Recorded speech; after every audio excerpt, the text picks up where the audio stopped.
तो दोस्तों विवाह पर कबिया बैठता है जब, तब एक गीत सुनाने जा रही हूँ। जैसे लगेगा कमेंट करके जरूर बताओ। तोरिला करैली पाती लिखिला बिरोग जी, तोरिला करैली पाती लिखिला बिरोग जी।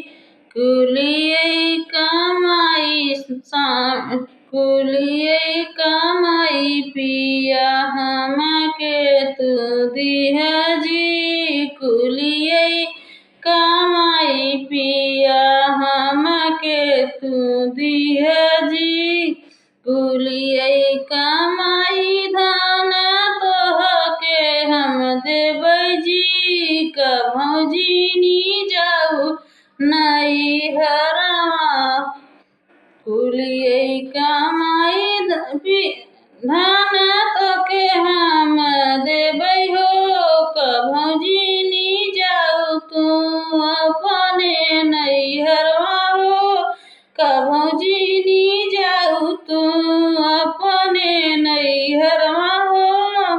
तोरिला करैली पाती लिखिला बिरोग जी, तोरिला करैली पाती लिखिला बिरोग जी।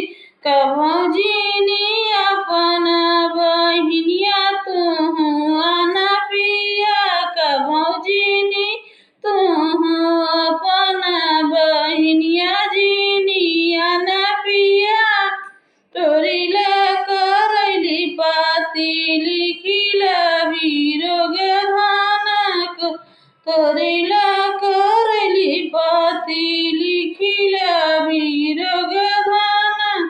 कुलिये कमाई तोहई देबै हम धन, कुलिये कमाई तोहई देबै हम धन। जब तू नैहर जिनी जाऊ मोरी धनिया हो, कभौ तू नैहर जिनी जाऊ मोरी धनिया हो। तोरिला करैली पाती लिखिला बिरोग हो, अपन बहिनिया जिनी बोलाया मोरे पिया हो, कभौ जिनी अपन बहिनिया तू बोलाया हो। कुलिये कमाई धान तोहके हम देबै हो, कभौ नाही अपन बहिनिया हम बोलबै हो, कभौ नाही अपन बहिनिया हम बोलबै हो। हमहु जऊ जाबै धान भैन के बियाहवा हो, कभौ जऊ नाही हम बोलबै अपन बहिनिया धान। हमहु जऊ जाबै अपने भैन के बियाहवा हो।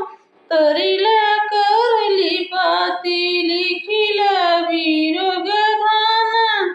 जऊ तुहु हमहु जऊ जाबै पियवा अपने भतीजवा के मुड़न जी, हमहु जऊ जाबै पियवा अपने भतीजे के हो मुड़न जी। तोरिला करैली पाती लिखिला बिरोग जी, तोरिला करैली पाती लिखिला बिरोग जी। हेलो दोस्तों, आप लाइक सब्सक्राइब जरूर कर जा।